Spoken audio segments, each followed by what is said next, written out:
Hey guys, what's going on? It is Tuesday. We are very thankful to catch up with the coach, Ronnie Shields.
Affordable Dentures proudly presents living legend and elite level trainer, Ronnie Shields.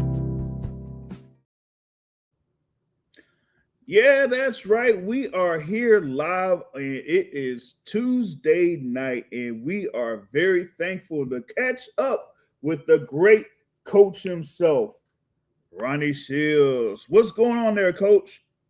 Oh man, just getting back from Vegas, so and getting ready tomorrow to go to Norfolk, Virginia. Oh man, yeah. Wow, wait a minute. Vegas? Yep, Vegas. Yep, Vegas. We had the fight there for Andreas Katsarakis on Zuffa Boxing 6. And Wait a minute. Vegas and Yes. then to Norfolk. Yep. Boy, talk about a clash of cultures there. Chingao. And then next week is California, San Jose. And then San Jose.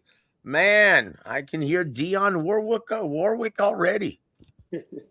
Do you know the way to San Jose? Oh, Can you yeah. tell I'm medicated right now because I'm a little under the weather? Yeah, we can tap in your voice.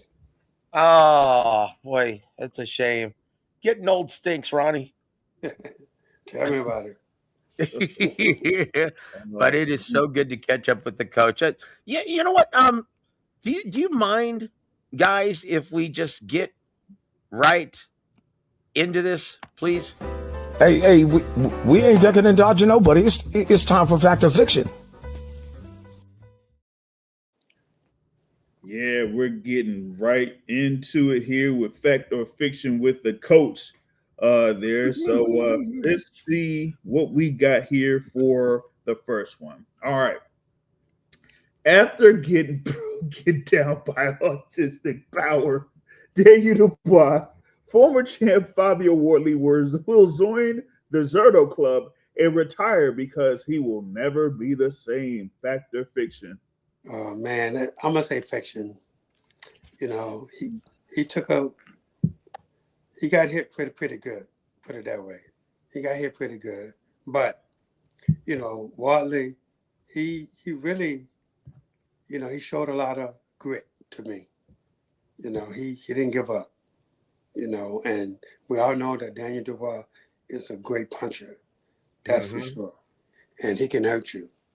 And Yeah, he can hurt you with his head too. oh yeah, absolutely. He got a big Hey, head. how'd you like that linebacker routine he did in the second round? Hey, well, whatever works, right? If you get away with it, Yeah. it works. Listen, It works for him.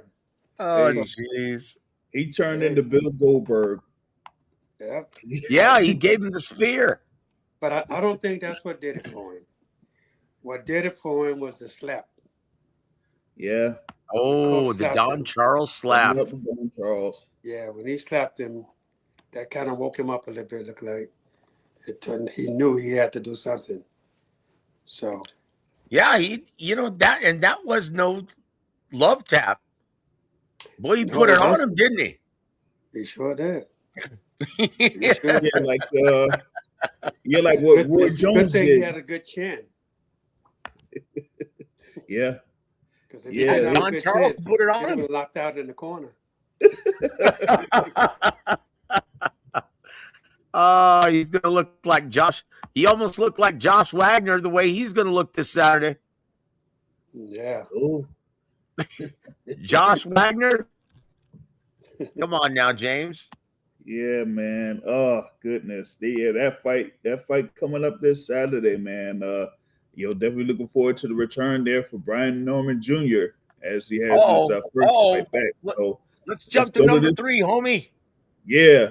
All right. So by this time next year, Brian Norman Jr. will be a two-time welterweight champion. Fact or fiction? Oh, that's a fact. And we starting Saturday too. Yeah. Show the world. Oh Oh, man, I man. know So you how has definitely this look forward camp to that. been? This is your first complete camp with Brian. How's it been? It's been great, man. He's a really good guy to work with. You know, he asks a lot of questions. He's a kind that he wants to make sure everything is good, and sure everything is okay. And I love it because, when I'm showing him things and if he's confused on something, then, we just go back and redo it and do it over and over and over again until you get it right, and he's willing to do everything that I asked him to do. And, we got a great game plan going in for Saturday, and he's going to be ready.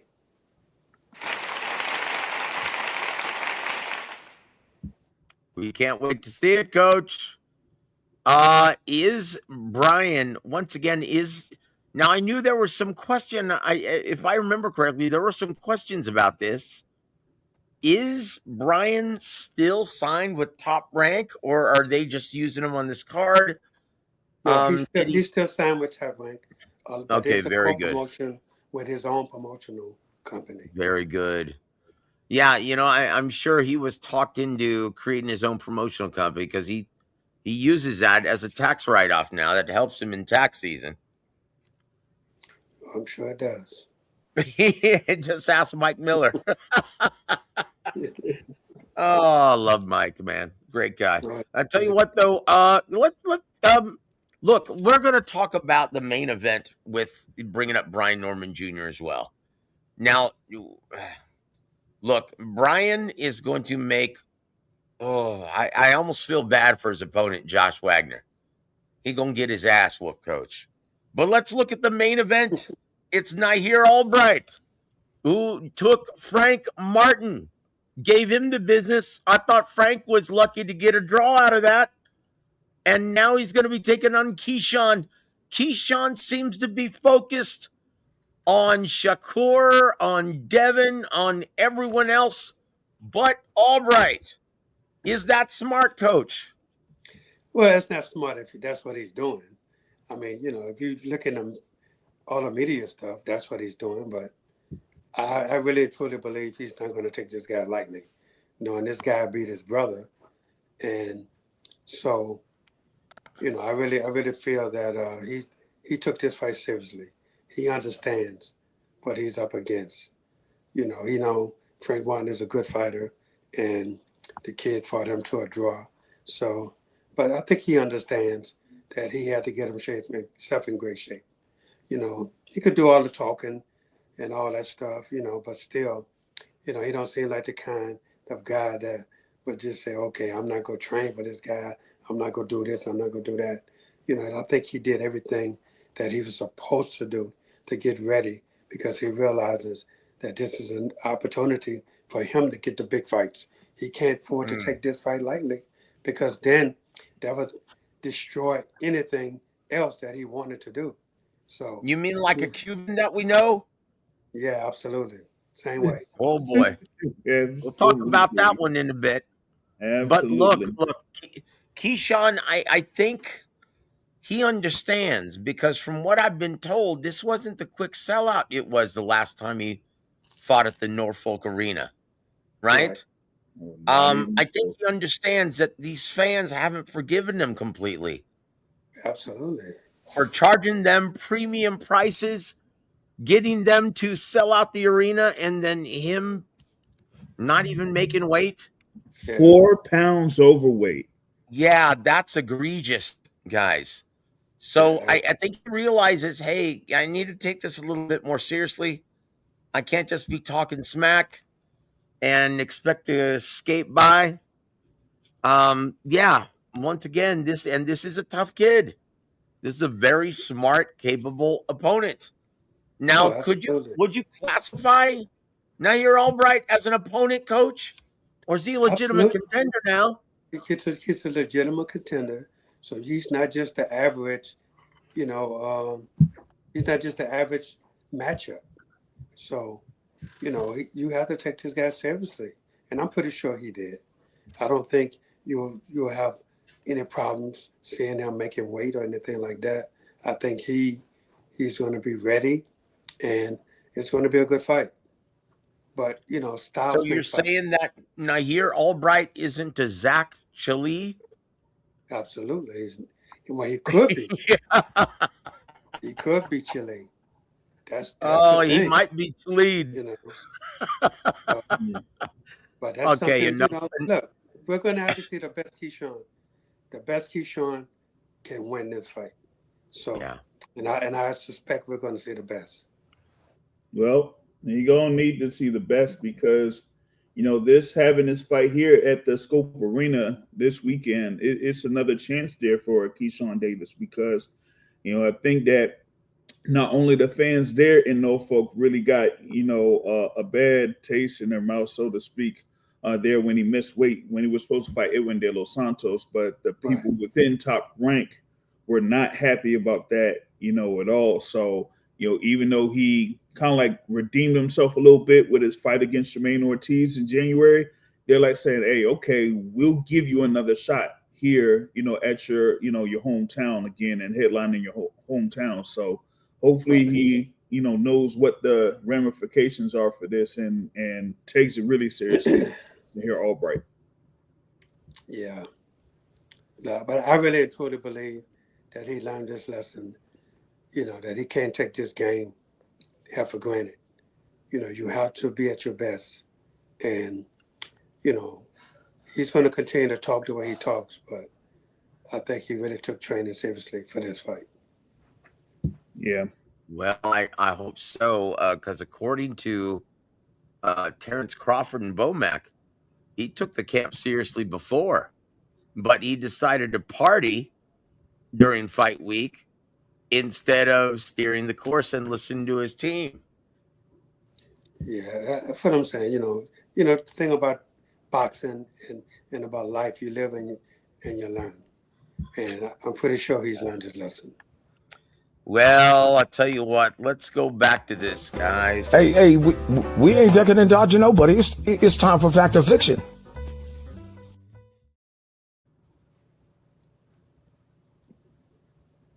Yeah, thanks there, Floyd. Hey, it's no problem. I'd like to, do this thing here for Coach Ronnie, because he's a good coach. He's a hell of a coach. No, I'm just. Well, look. Talk about learning a lesson. Number 4, Oh, Big man. James. David Morrell Jr. found out the hard way that years and years of hard work can be erased with one serious lapse in judgment, fact or fiction. Oh, that's definitely a fact. Look, man, you have to take this boxing game serious. And no matter the opponent who you think they're giving you, you have to be serious about what's in front of you. And you can't take anybody lightly. And, just it happens every day.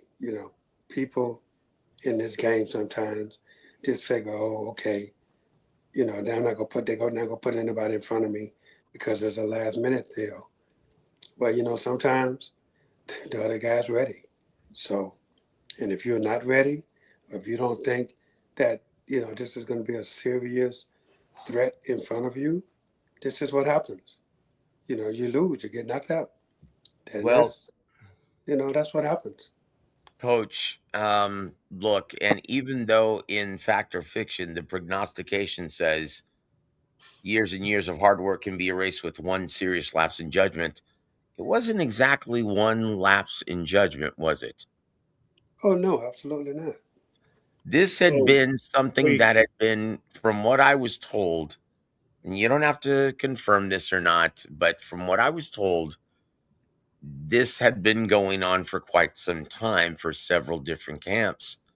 hey, And it Joe. got so bad in this camp, Ronnie, from what I was told, they had to put Morrell on lockdown with someone watching him at night. Hey, Yeah, I'm Joe. gonna plead the fifth on that one. Oh, hey, you know what? Hey, I can't blame you, brother. I can't hey, blame you, but hey, I'm just telling you what I was told. I'm not naming any names. I'm not disclosing who told me. But, Absolutely. but, hey, Joe. you know, I'm sorry, Big James. Go ahead, sir. My apologies. You said one serious lapse in judgment. The quote LeBron James, not one, not two, not three, not four, not five, not six. Oh man, Uh, listen. As the saying goes, you oh can't play man. boxing. And I'm gonna say it Yeah. again. You can't play boxing. And Nope. if you think that you could just waltz in, whether it's camp, whether it's a fight or whatever, and think you could go through the motions against any fighter, no, you can't necessarily do that. And me watching that fight, against Zach Shelley live, that's why I seen, Morrell do. He was going through the motions. It was like a glorified sparring session. And up until the seventh round, he was like, still playing around and still dancing. And, I seen like between rounds when the DJ was playing, the man dad'll make you jump, jump, and daddy Mac will make you jump, jump, crisscross to make you. And he's dancing there in the corner. I'm like, Oh man, yeah, I okay, saw that and I was like, "Oh boy. You okay. better be jumping out of the way of that right hand." Yeah, yeah. And the thing is that there are some tendencies from David Morrell Jr. that I've seen in previous fights that he didn't or hasn't been able to shake. And because of that ended up costing him. It could have cost him in the ninth round, but it Yep. ultimately got him in the 10th. Woo! I tell you what though, we live and we learn, but coach, um could this spell the end for David Morrell if things don't change? It's definitely could spell the end, you know. Um, we'll see if he can get another fight, to Well, put he's him going to back. well, he just kissed that big Callum Smith payday goodbye. Yeah, that's Let's be honest, he wasn't breaking the bank in this fight. They paid his way to yeah, compete on this card. He was buried in the undercard. yeah. His promoter paid his way to keep him busy. Yeah, he kept him busy, all right.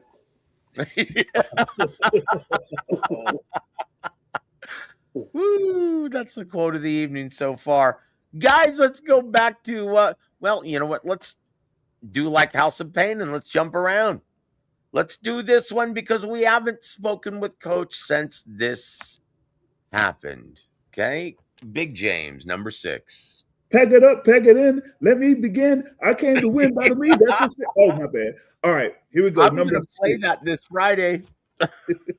All right, number 6. Fans and critics need to stop talking about Canelo versus Benavidez.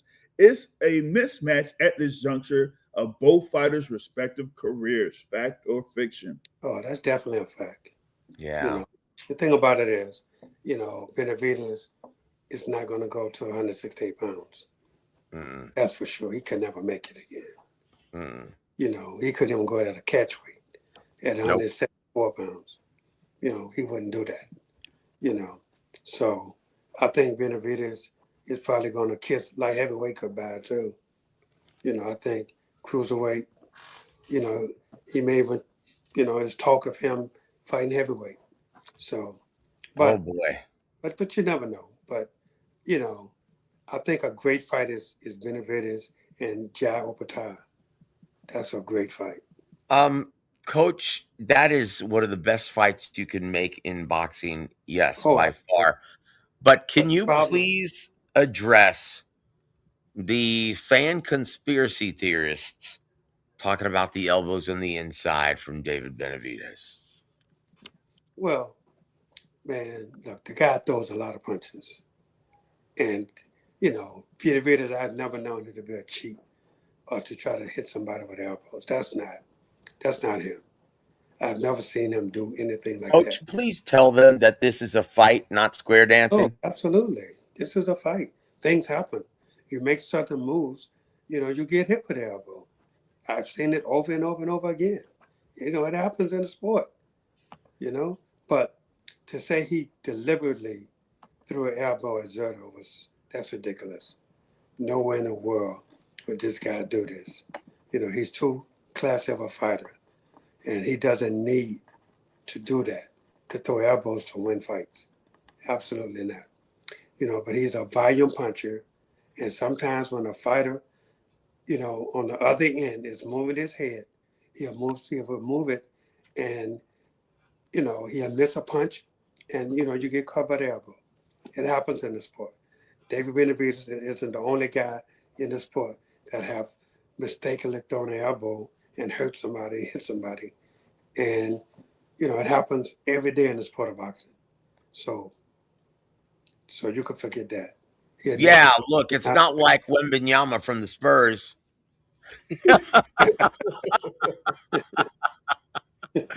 Who's playing tonight, by the way? Yep. Yep. Woo! Can you say home cooking, guys? Yes. Oh man. Yeah, they want Guys. the Thunder versus the Spurs ASAP, I guess. Well, look, there are no guarantees in the NBA either. So Yeah. Yeah. I'll tell you what, though, guys. Look, Benavidez.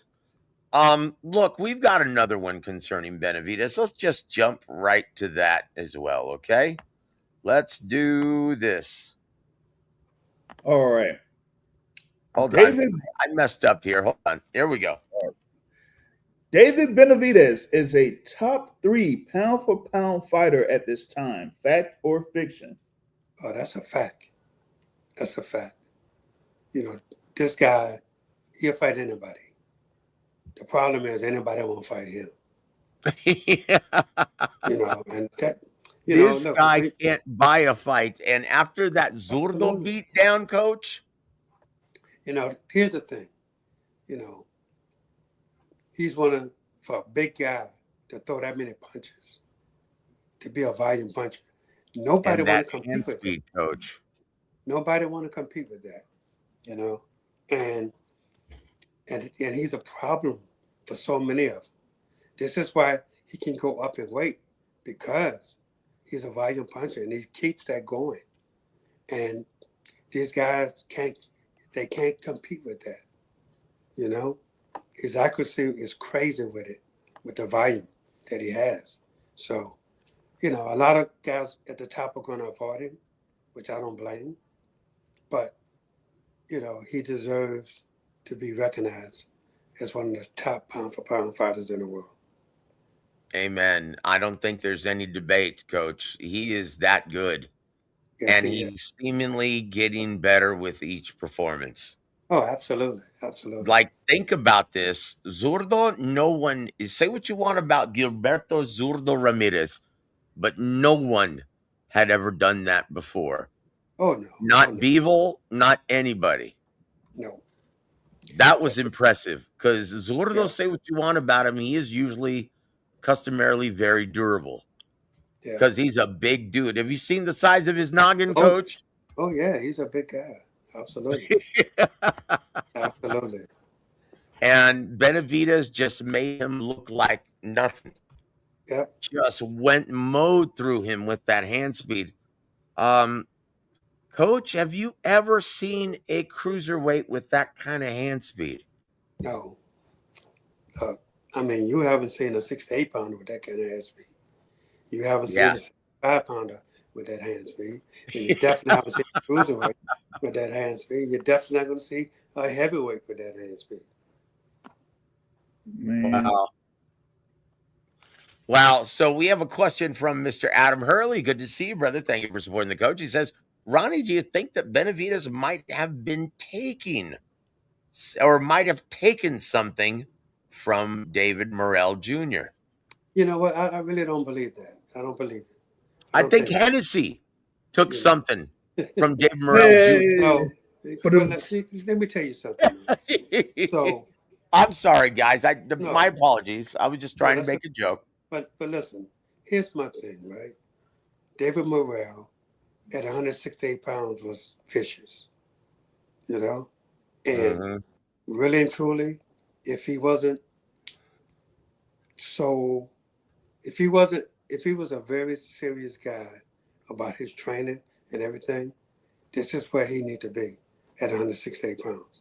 Indeed. And he can make 168 pounds, but it's too lazy to do it, and that's a problem in our sport, and Yeah.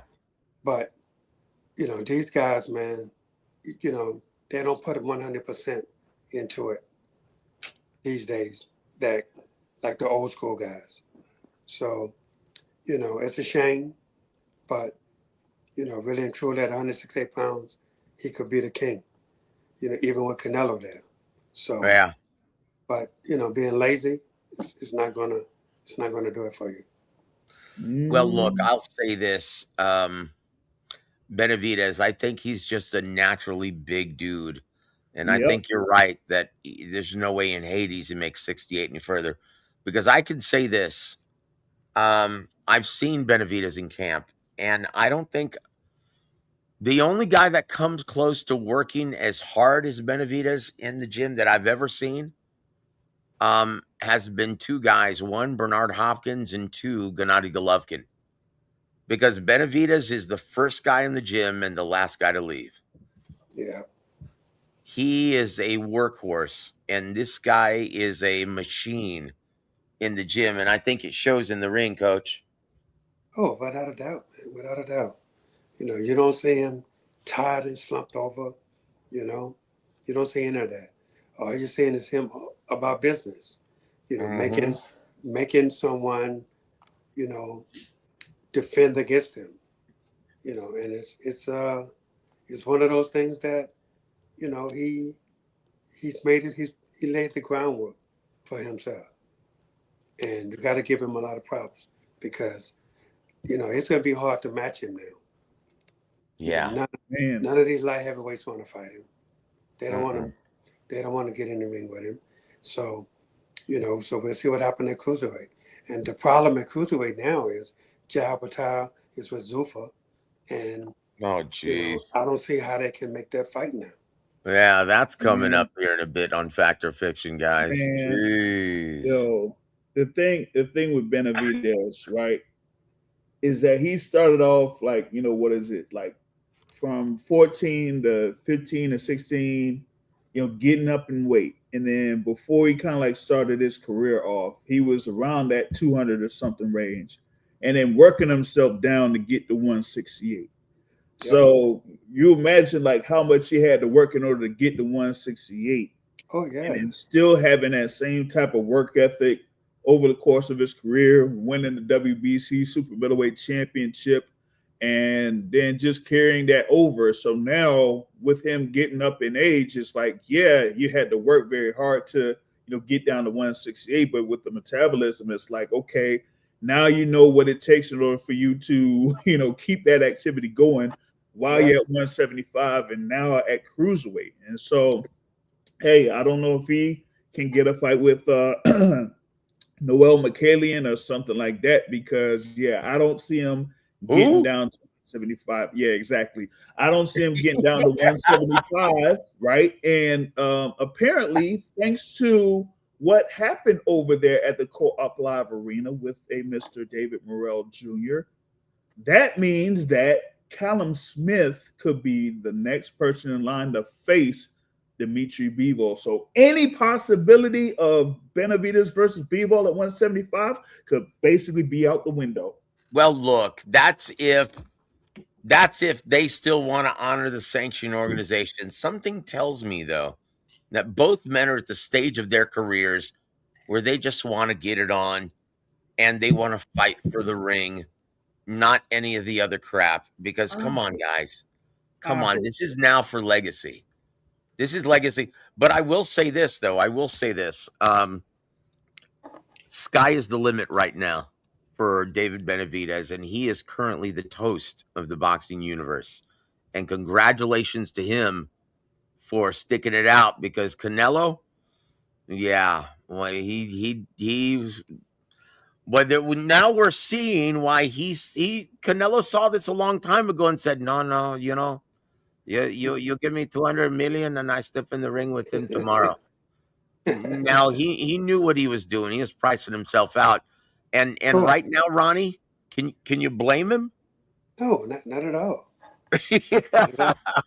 You know, He's a look, smart man from where I'm sitting. Yeah, he's a smart man. He understands. He gets it. Speaking of someone who's getting it, how did you like Canelo showing up for his man Jaime Munguia and then bailing before the main event? How'd you like that? Yeah, I mean, I think everybody expected him to do that. Oh, darn it. He didn't want to be ringside and see that. Geez. Well, I tell you what, speaking of Jaime Munguia, number 7, James. With his impressive title-winning effort against Armando Resendiz on May 2nd, Jaime Munguia just proved that he's been eating his meals with the infamous Reynoso 57 steak sauce. That's a fact.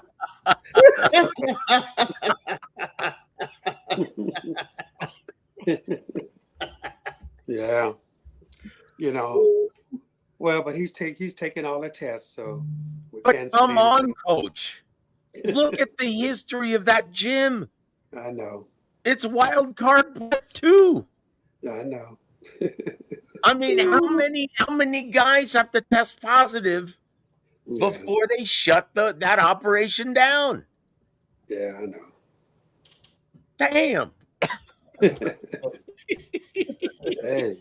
this is what it is, man. I tell you what, Jaime Munguia, he looked like he was on that good. He looked amazing, didn't he? He did. He looked really good. He looked sharp. He was able to box, and then when he wanted to turn up the pressure, he did that. I've never seen him look that athletically gifted. And he turned into Roy Jones Jr. That's what I'm saying. He looked like a Mexicano Roy Jones. He looked awesome. I've never seen him look that athletically gifted. No, he looked really sharp. He did. Yeah. I give him a lot of props. Yeah, you gotta give that steak sauce some props too. Dude, look, I'm sorry. In the immortal words of Dan Rather, if it looks like a duck, if it quacks like a duck, if it waddles like a duck, it's a duck, guys. Come on now. Hey, you know what? Fool me once. Yeah, fool me twice. Look, how many times have we seen it from that gym? Yeah. Come on. Everybody has gotten popped out of that gym. I'm sorry, guys. Look, remember they had the whole thing with Jaime in his rematch there against Bruno. Oh, wait a minute. Yeah, did he test positive for something in the rematch with his first fight? Yeah, he initially did. Oh, initially. I wonder how that got erased. Come on, guys. It's called De Niro. And he's not talking about Robert De Niro either. No. Oh, Chingao. Guys, I'm sorry. I'm convinced Jaime Munguia is a 2-division world champion because he's on that good. And you're not going to be able to convince me otherwise. Well, we'll see if he fights Shiraz. Oh, let's find out. So you're going to see Mexicano Roy Jones just whoop the shit out of Hamza Shiraz. He's on that shit again. My apologies. Guys, speaking of, let's shift gears, guys. I don't want to bag on Jaime Munguia. He looked great. He had a great camp from what I was told. And, credit to him. Congratulations. We'll see where he goes from there. But let's move over to Sunday night. and let's talk about a card. This one first, Big James. All right. In the immortal words of Eddie Futch, guys who fight like Sergey Boychuk will have a short but glorious career. Fact or fiction? Well, that's a fact. He already proved that.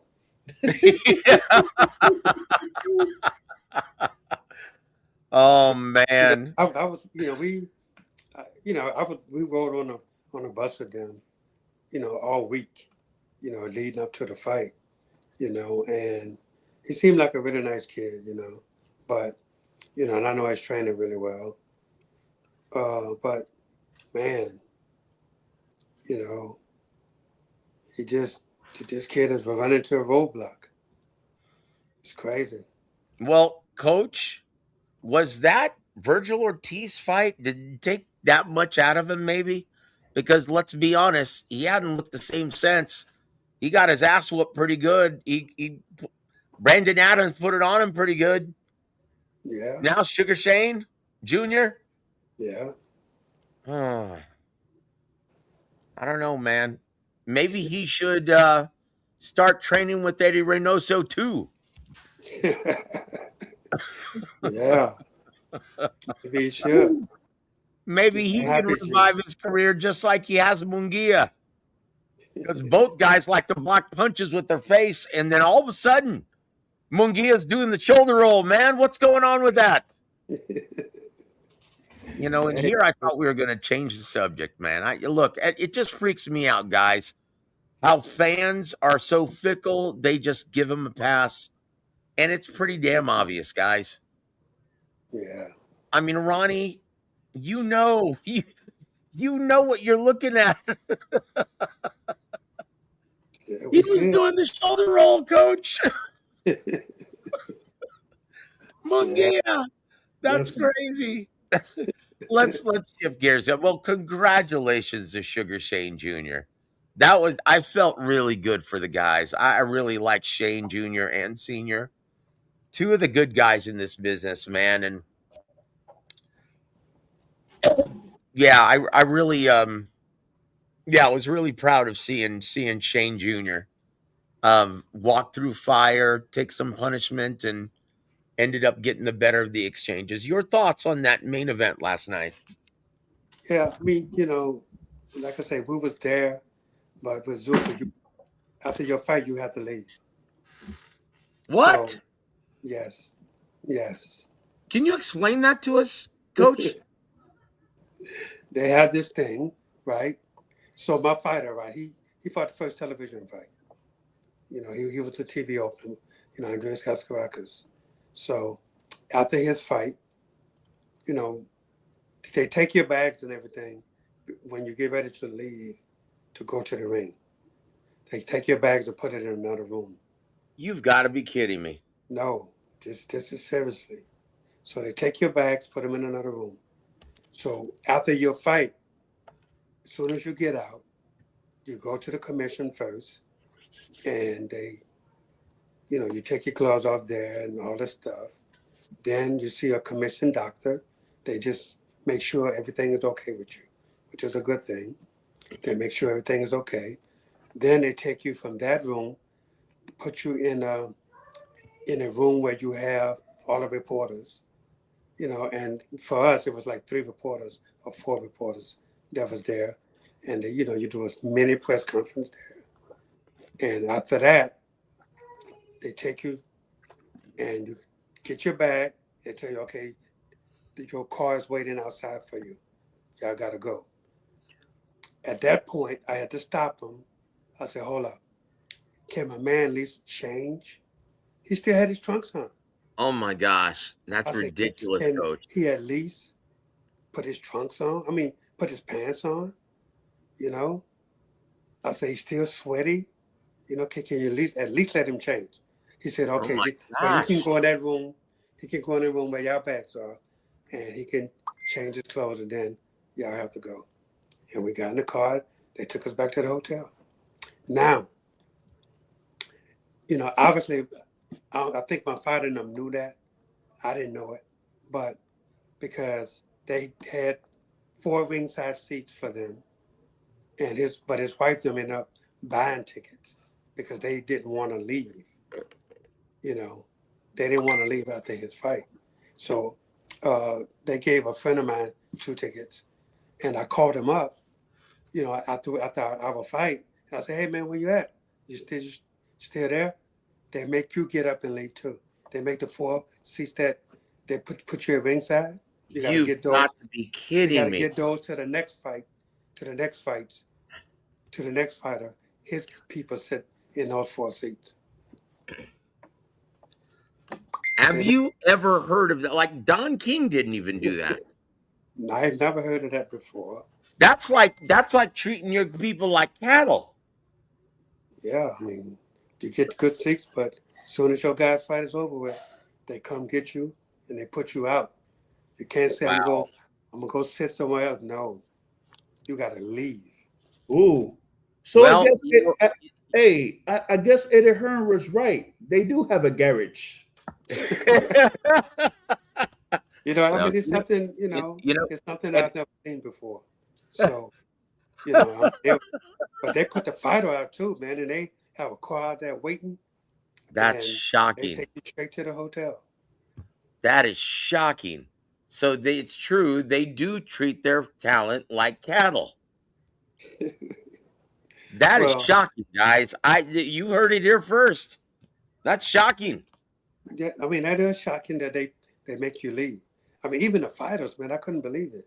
They're Look, like, especially a I future mean, world champion yeah, like I mean, cats. Come he on. didn't get a chance to he didn't get a chance to undress. They put you after that press conference that you answer them questions. Okay, so you got to go out this door right here, and I thought they were sending us so he can go change. No, it was the door, the driver right there with the car, and I'm like, Wow. whoa, hold up. I said, my man got to change, man. I said, look, he's still sweating. I said, you gotta at least let him change. He said, okay, well, he can go in that room right there and change, but he got to leave right after that. Boom, they put us out. This is worse Wow. than the fights during COVID.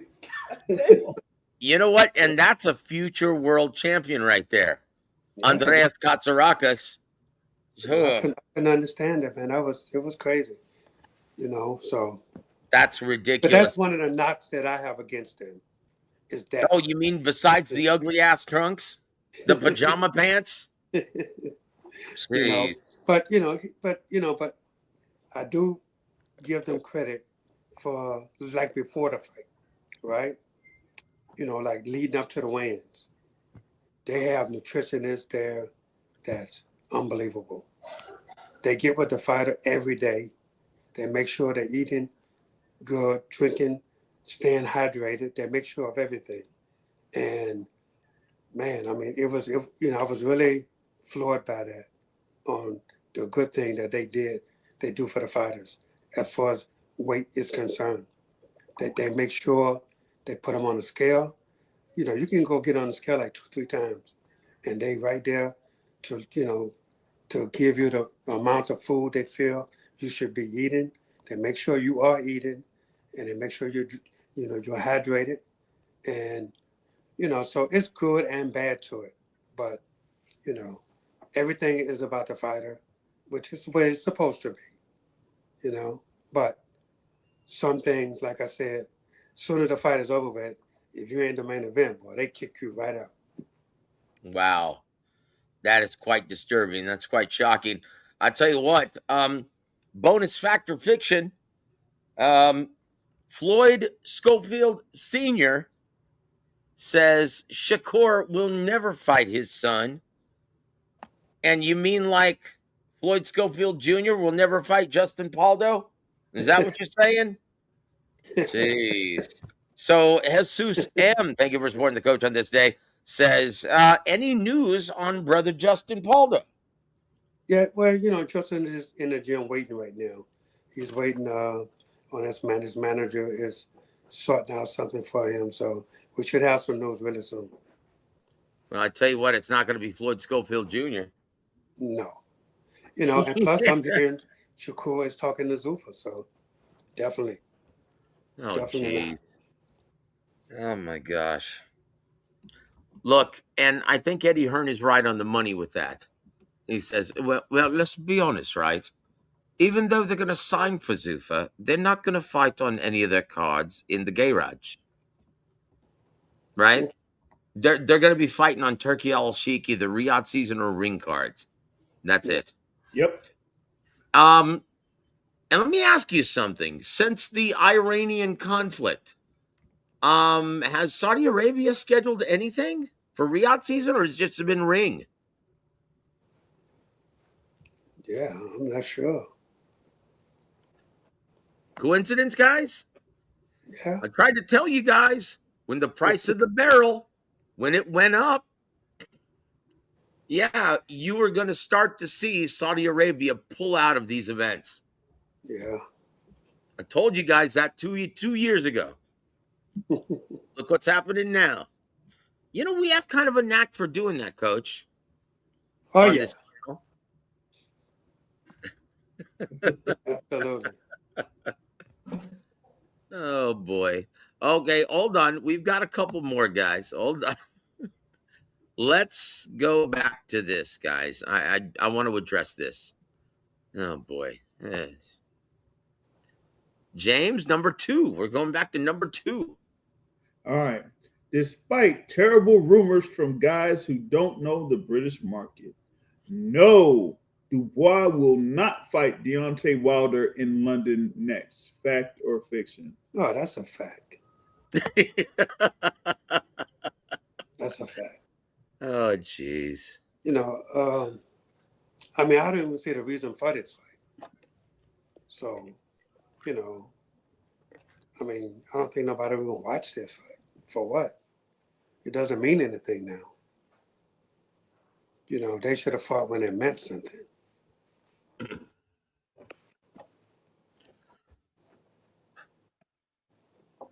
Look, guys, honestly, no one wants to see Deontay Wilder fight anymore.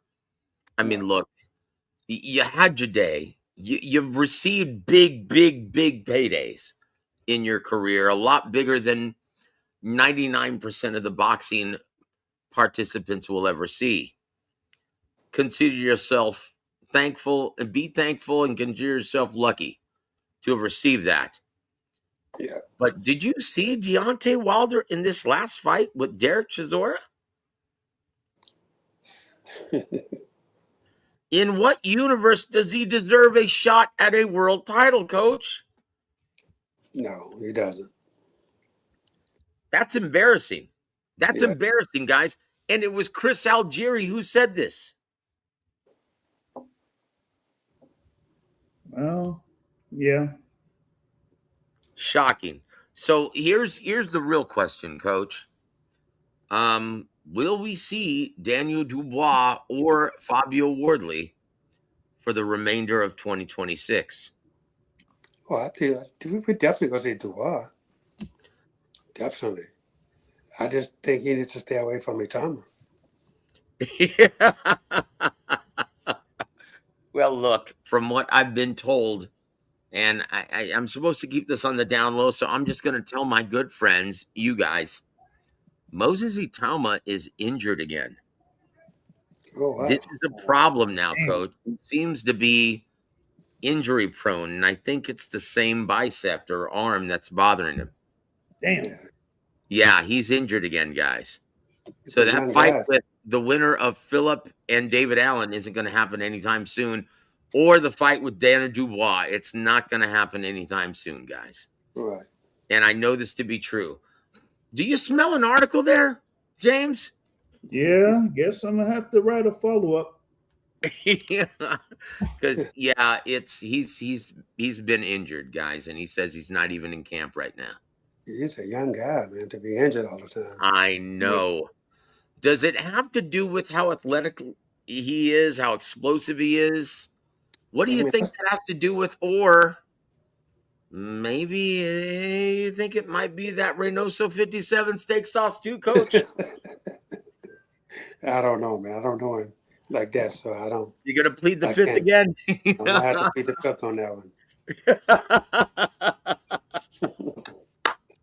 Woo! I tell you what, while we're talking about Vegas, let's talk about your press conference with Errol Spence Jr. And I guess since no one had seen Errol Spence in quite some time, he decided to dress up like Where's Waldo. What's going on with that, Coach? Hey, man, you just love loud colors. Oh, it was good to see him on that stage, though, Coach. And I'll be honest, you represented Team Spence very, very well. I was very proud of you guys, and it made me want to see the fight. So once again, you guys both did your job. I'm genuinely excited for this. So for that, Coach, and for how poised you were at that press conference, you get the War Week round of applause. Oh, Coach, are you excited for this escapade down under? Oh, absolutely, man. You know, I had a long talk with Errol yesterday, actually, and you know, he feels ready, man. He feels, you know, he feels like, you know, it's like he feels like a youngster coming to the gym again for the very first time. You know, Outstanding. and that's a great feeling, you know, to know that your guy's up for it. You know, and you know, like I say, we had a long talk yesterday, and you know, I told him the way I expect things to go. You know, and I just expect him to use his abilities, and you know, and I'm gonna put some new things that he hasn't been doing in his career. You know, we're gonna add a bunch of things to him, and he seems excited about it, and he's ready to go. Well, I tell you what. Now I know you answered this at the press conference. I don't know if everyone saw it, so I'm going to ask this same question again, Coach. Do you think the layoff really helped Errol Spence Jr.? Man, tremendously, tremendously, it helped him, and you know, because he's not the same guy he was 3 years ago. He's a different guy. You know, no drinking, no nothing. You know, no partying, none of that stuff. You know, for the last 3 years. So that means his body is well rested, and he feels well rested. You know, when he came here for the 3 days to see if we can work together, you know, I told him the first day, I'm gonna push you really hard. I want to see where you are. And I did. I really pushed him hard. And, you know, and he was there. You know, he took it, you know. And he said, yeah, you pushed me really hard, man. I felt it. You know, about the fourth round. I said, I know. I said, but you kept on going. And I said, you finished. You know, and that's the most important part of it that I wanted to see. And I did him the next day and the following day after that. So I knew that, you know, I got something to work with.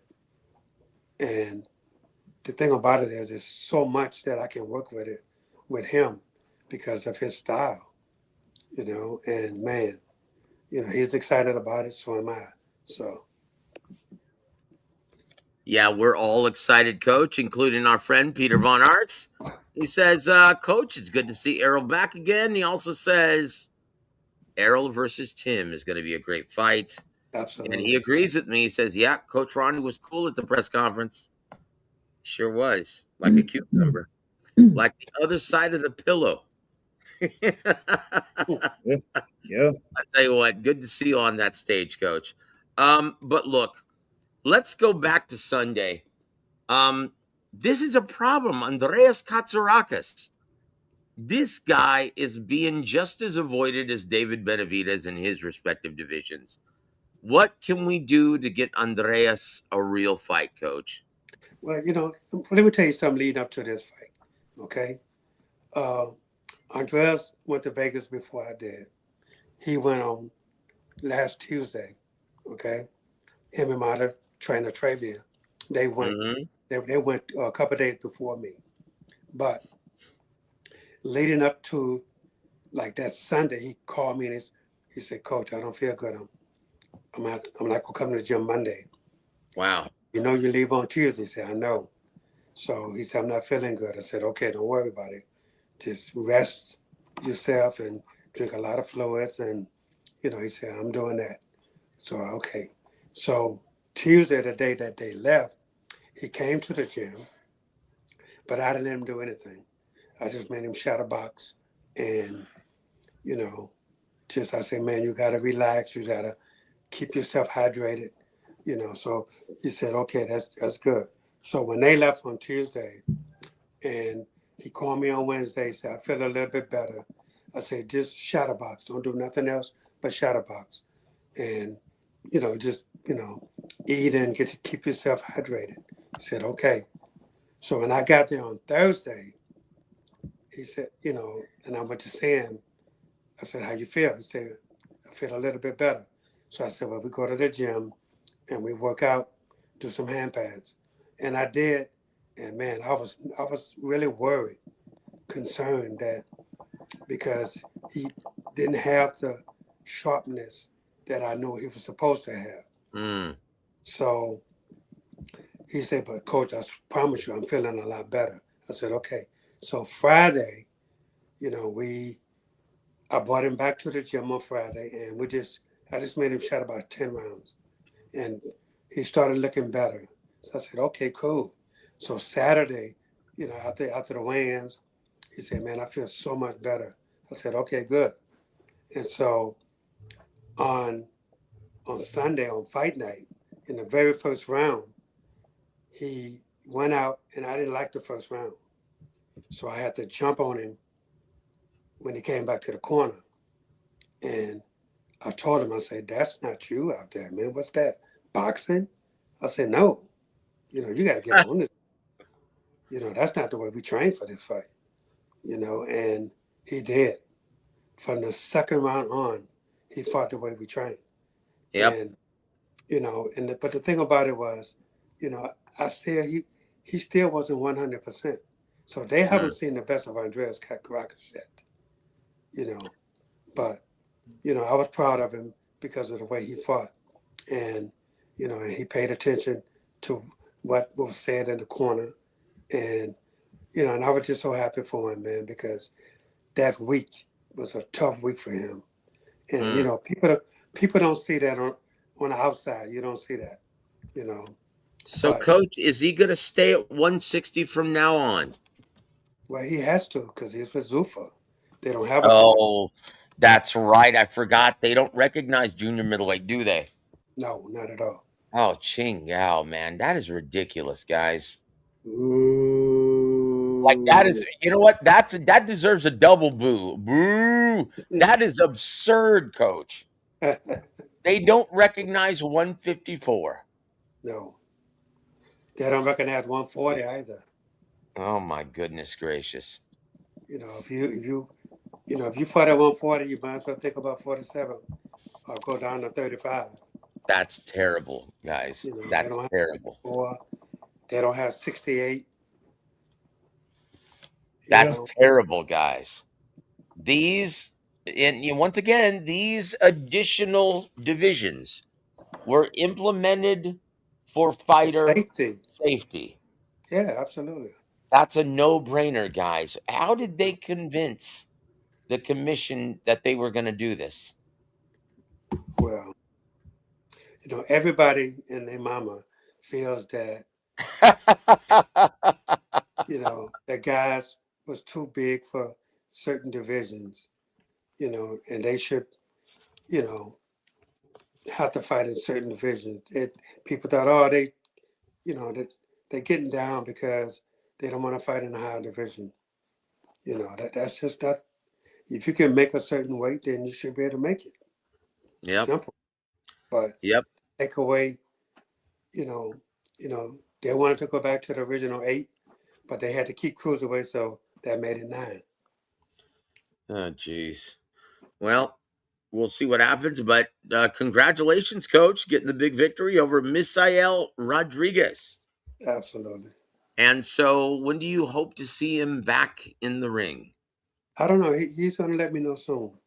I'm going to see him again The Super tomorrow. likes to keep their guys busy.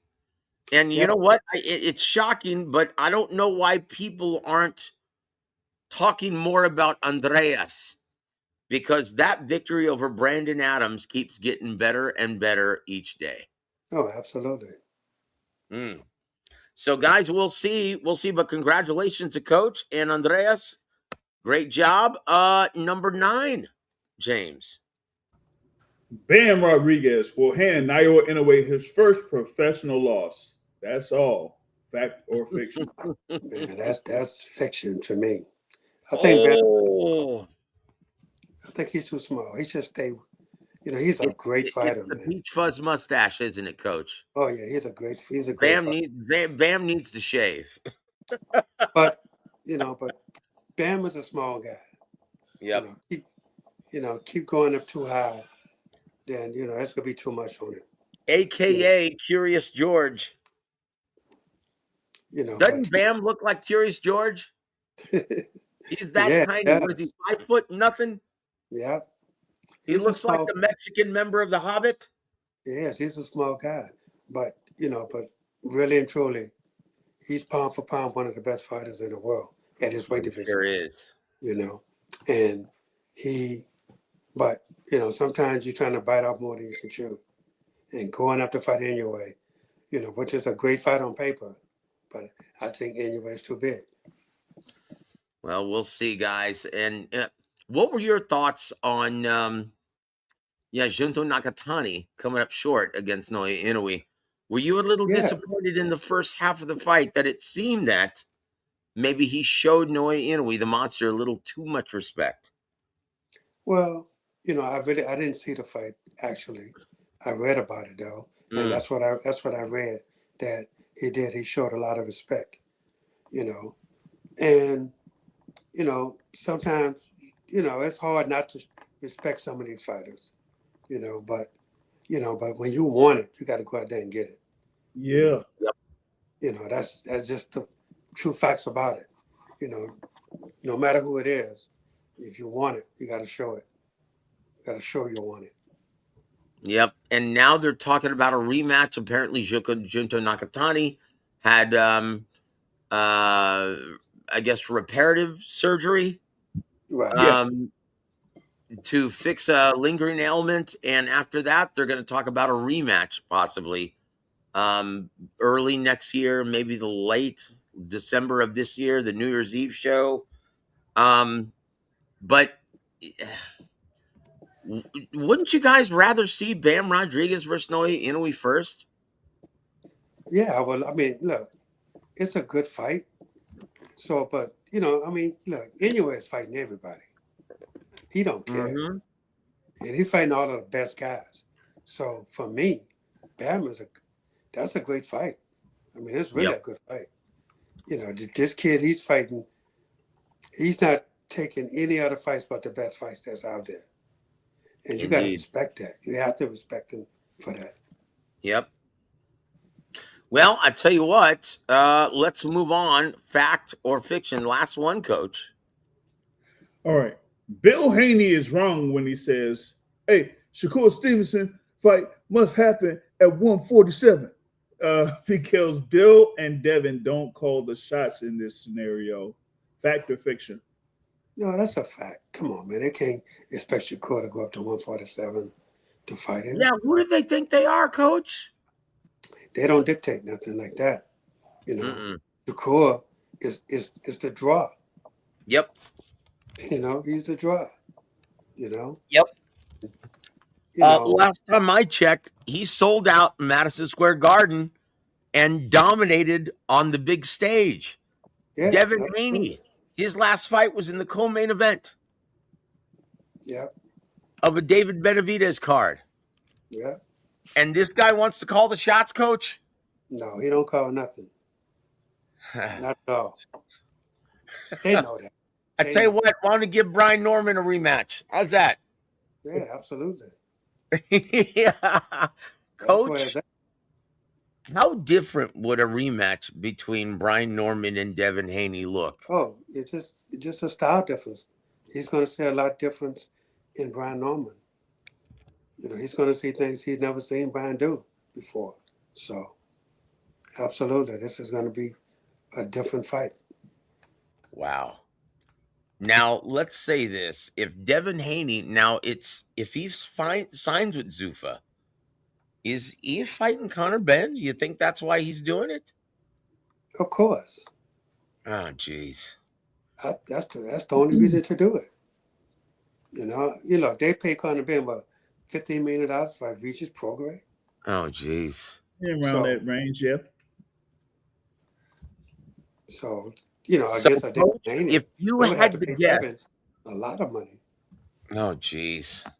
Well, I tell you what, you look, after the action that we saw last Saturday from Manchester, England, I'll take that any day of the week over anyone that Devin Haney chooses to fight, because I'm sorry, jab, jab, jab, occasional right hand, and then wrap him up like an octopus.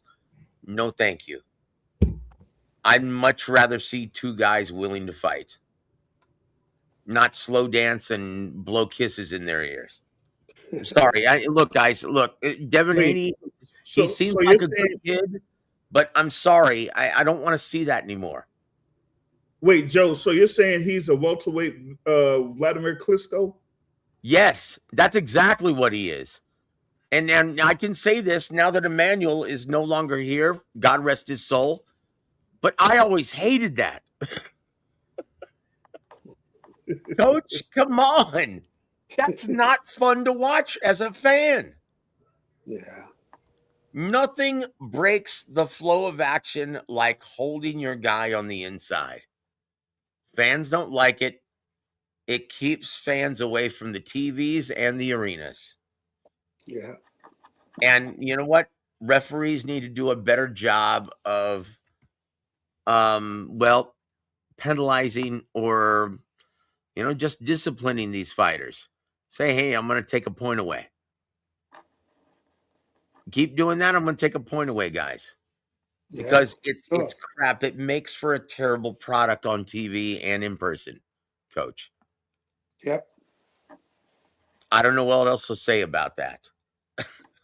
Let's go back to this, guys, because honestly, I want to know, Coach, who do you think Daniel Dubois faces?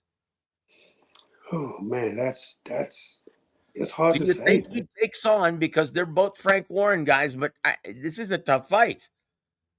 Yeah. Agit Kabayel in Germany.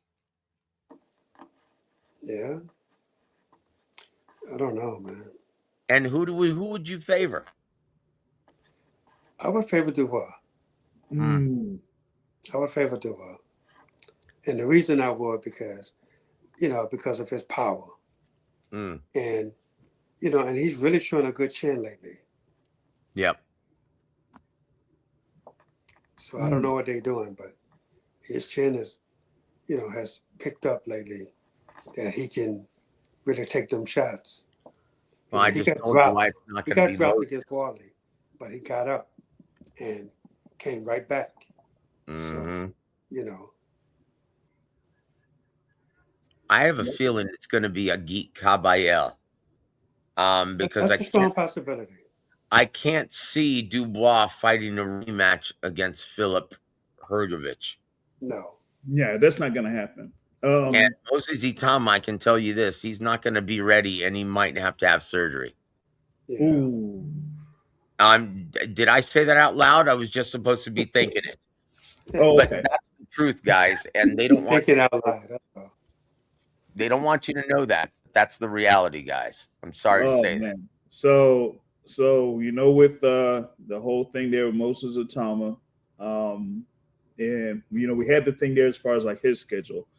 So, and for Fabio Wardley, after that beatdown, I don't think we're gonna see him for the rest of this year. So No. I just think there's only one route there for Daniel Dubois, and that's Agit Kabayel. What do you think about Top Rank interested in sticking Ricardo Torres in the ring with David Benavidez? I think that's a bad mistake. For whom, Coach? You talking about Richard? Dude, I think it's a bad mistake if Top Rank was to do that. Really? Oh yeah. Yeah, honestly, You know. Benavides is boy, he's in the immortal words of John Madden. You know, David Benavides is something special. Absolutely. You Thanks, know. John. You know. Seriously, he's yeah, David Benavides, boy, he really showed me a lot this last outing. I was very, very impressed, coach. Oh yeah, man. He's been impressive his whole career, actually. You know, especially when Mhm. he rose in the rankings. You know, he he's just outshining everybody, man. You know, the thing about it is that volume. You have to match that volume, and nobody can. Yep. Yep. Well, look, and Captain. That's funny. I like your moniker. He said, "No, it's probably Fury." Coach, No, do I you don't think see so. Dubois fighting Fury? No, Not enough you don't money, want to. is there? You don't want to get knocked out again. Yeah, I think you could forget that fight. Yeah, I don't think there's enough money either. No. Fury looks like he wants the whales. That's it. Hey, Yeah. Joe, I Yes, have sir. have a question in reference to Daniel Dubois. Does it does it seem like Frank Warren treats Dubois like a stepchild of sorts, or mainly like a B side when it comes to his fighters? No, I think reality is knowing this business as well as I do. He uses Dubois because Dubois is not a pain in the ass to work with. He'll say yes to any assignment, and Yeah. he's tough, durable. He doesn't complain. He's your perfect client as a promoter. He's a guy who's going to get in the ring, mix it up, throw down, and he's going to say, "I'm ready. Let's go." Let's go. And he Yes. doesn't care against whom. Now, coach, how many fighters do you see like that these days? No, not many these days. I give Dubois a lot of That's credit. that's He the fights real anybody reason now. why you're seeing him as the most active heavyweight in the business today. Oh, absolutely. He don't care who you put him in with. He doesn't care. He'll fight anybody. He's Oof. a fighter. Throwback, guys. Yes, he is. Hey, coach, also, can we say happy birthday to your man, Vito Jr.?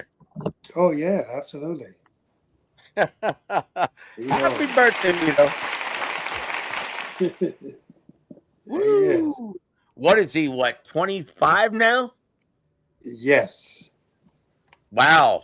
I can't believe the kid's getting old. Yeah, man. Man, I would give away my house to be 25 for one day. Well, you can always imagine it. Oh, jeez. Gee, thanks for that, coach. That works. Imagination works, man. Oh, jeez. That's about all. I'm going to have to deal with The her. I'll problem tell is you you gotta that. wake up the next day. That's the Oh, problem. jeez. And here to there says, yep, Vito looked really good last time out on Pro Box. He sure did. He looked sharp. Yeah. So when is the next time he's getting in the ring? Have you heard anything yet, coach? Yes. Supposedly July 11th. July 11th. Hmm. We're going to circle that on the calendar. We Yeah. look forward San to that. Francisco. He's What? 24. I'm sorry, what? 24. 24. July 24th. No, he's 24 years old. Oh, he's 24 years old. Okay. Okay. Wow. Man, I can't believe how young he still is. That is crazy. Yeah, it It is. almost seems like he's been a veteran for a really long time. Yeah. Because he has. Didn't he turn pro when he was 17? Yeah, actually, he did. There it is. There it Yeah, is. Yeah. Because he was there from the beginning of PBC, wasn't he? he Yep. was. Yes, he Wow. was. Shocking. Shocking. Well, I'll tell you what, congratulations on Vito and his career so far, and you guys make a great team. I like the way you guys are progressing with each assignment. Look forward to a big 2026 and big 2027 for the both of you. James, do we have anything left to touch on that we haven't? Not as far as like this week or anything like that. So that about covers it, at least for me. Mm. Well, I tell you what. What did we learn today, kids? Um, yeah, don't drink. Don't drink, guys. It's not worth it. If you're a prize fighter, live the Spartan lifestyle. Clean living prevails. Errol Spence figured that out, and look what he's doing. David Morrell, Linier Piero. Yeah. Guys, look, I know you love that taste of freedom and a couple of bucks in your wallet. But guys, this window shuts very quickly, Ronnie, doesn't it? Yes, it does. You better make the most of it, kids, because Yes, it what are does. you going to do after that? Absolutely. There it is, guys. There it is. Coach, James, anything else, sir? Only, I guess, one other thing there. We should have this one also, for y'all to see. So, hey, we got of course, the trading cards. We, of course, we had to do one there for the coach. So, definitely made Woo! that happen there. But, outside of that, it's been a great show here with the coach. Look forward to seeing them here coming up at the Scope Arena on Saturday night with Brian Norman Jr. And definitely ready to enjoy the fights for the weekend. Oh, here, check this out. You want to hear some gossip, guys? This isn't gossip. This is reality, actually. You don't want to get Coach's take on this as well. In the news, Dana White just said, hey, I'm going to be the lead promoter for Tyson Fury versus Anthony Joshua on Netflix. Well, Tyson Fury just stated, no, he's not. Because I'm the star, guys. With the second season of At Home with the Furies being a huge hit, yeah, I'm calling the shots. And I'm sorry, I don't want Dana White and Zuffa to be my lead promoter because I am not fighting for that unicorn belt. Wow. Coach Ronnie, your thoughts on the drama between Zuffa and Tyson Fury? Well, they can't get everybody. And So, look, it just goes to show you that boxing will never change. He who no. has the gold makes the rules. And right now, Tyson Fury is the big swinging Johnson in the room. Yes, he is. With that big commercial hit in the UK, At Home with the Furies, the biggest series they've ever had in the UK. Yeah, I don't think Dana White has much say. No. There it is, guys. There it is. Anything else you'd like to announce, Coach, going on with your gym? No, actually, we, got a gym full right now, and everybody's training and working hard. So we got plenty of fights coming up, as I say, this week, next week, and then Vito Jr on July 11th, and my guy Otto July 12th in Vegas. He signed with Zuffa. And Wow. then again, Errol Spence in Australia on July 26th. Wow. All of this coming up very soon. Tell you what, Coach, it's good to reconvene with you, sir. Always the best part of my week. James, is there anything that you'd like to say before we say goodnight to everybody? I think I wasn't. I don't think I caught it, but did you have an update for Justin Paul though? No, not right now. They're working on something with Justin, but he's in the Gotcha. gym every day. So Yeah, we already established it's not going to be Floyd Schofield Jr. Yeah, We definitely established that. yeah. Gee, wow. Floyd, What else did we Floyd learn, boys Schofield and girls? they're What else? busy making AI videos. Well, what else did we learn, boys and girls? That Jaime Munguia's on that shit? Yeah, Yeah. there it is. Hey, big shout out to Eddie Reynoso and his spiked punch. Jeez. My word. So, guys, if you haven't already, please go bookmark theboxingsource.net because I have a feeling a couple of articles are going to be coming out very, very soon in the rumor mill. And Coach Ronnie, your parting shots for our listening audience. As always, you can follow me on Instagram at official Ronnie Shields.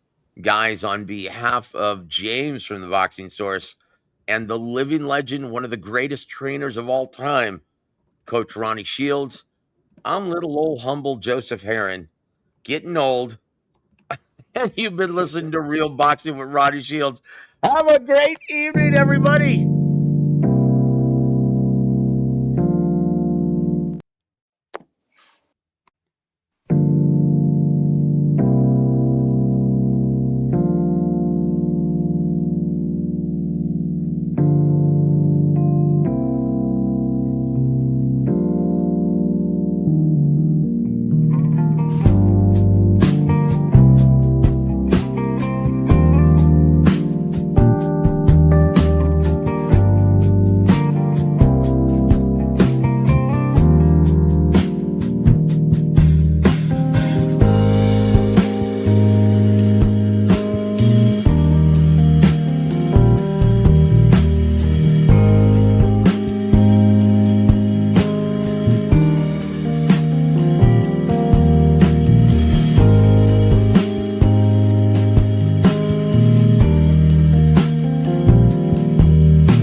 W.A.W proudly presents living legend and elite level trainer Ronnie Shields.